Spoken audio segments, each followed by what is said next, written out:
Une bonne centaine d'Olonnais ont répondu cette semaine à l'appel du maire. Représentants d'associations, tous sont venus prendre conscience de l'étendue du travail qu'il y a à faire pour accueillir le Tour de France en juillet prochain. La grande boucle part d'Olonne le 4 juillet. Et pour le maire, l'enjeu est bien là. Il faut que ce départ d'Olonne-sur-Mer soit aussi festif qu'une arrivée. C'est plus difficile quand on est ville-départ de concilier l'événement sportif et populaire avec la partie festive. Parce que d'abord c'est le matin et ensuite on est mobilisé sur un événement technique du matin qui se termine à 13h. Et donc c'est moins facile quand on est ville-départ de faire quelque chose de festif. Je vous demande de se retrouver à 6h demain matin sur site. Parce que moi je placerai le podium signature, je placerai exactement le portique de départ.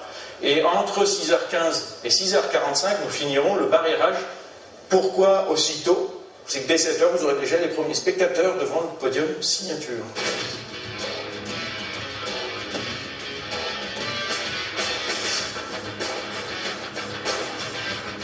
C'est donc pour éviter que l'événement sportif ne passe trop vite et surtout pour qu'il profite à l'économie locale qu'Olonne prévoit des festivités en amont et juste après le départ des coureurs.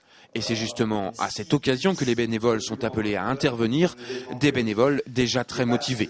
Très motivés parce qu'en fait, on a déjà participé à plusieurs manifestations de ce style, dont Vendée Vélo. Et à chaque fois, c'est une ambiance extraordinaire qui permet de se connaître davantage, d'avancer pour la commune et effectivement de participer à un événement qui marque. Sur le principe de l'engagement de l'association pour participer, sous quelle forme encore, c'est très très très brouillardeux, mais sur le principe de l'engagement, oui, ça ne pose pas de problème. Chaque Olonnais doit se sentir concerné et chaque association aussi doit se sentir concernée. À l'occasion de la Vendée Vélo, qui est un événement quand même de grande ampleur que la commune d'Olonne n'avait jamais connu auparavant, nous avions 400 bénévoles. Et je pense que pour le Tour de France, on va exploser ce chiffre-là et que vraiment, on saura se réunir autour de l'épreuve.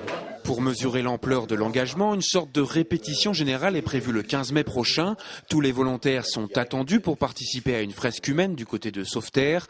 La photo aérienne sera ensuite mise à disposition des médias nationaux et internationaux. Des médias qui demandent depuis quelques temps déjà des images de la dernière ville départ vendéenne du Tour 2011.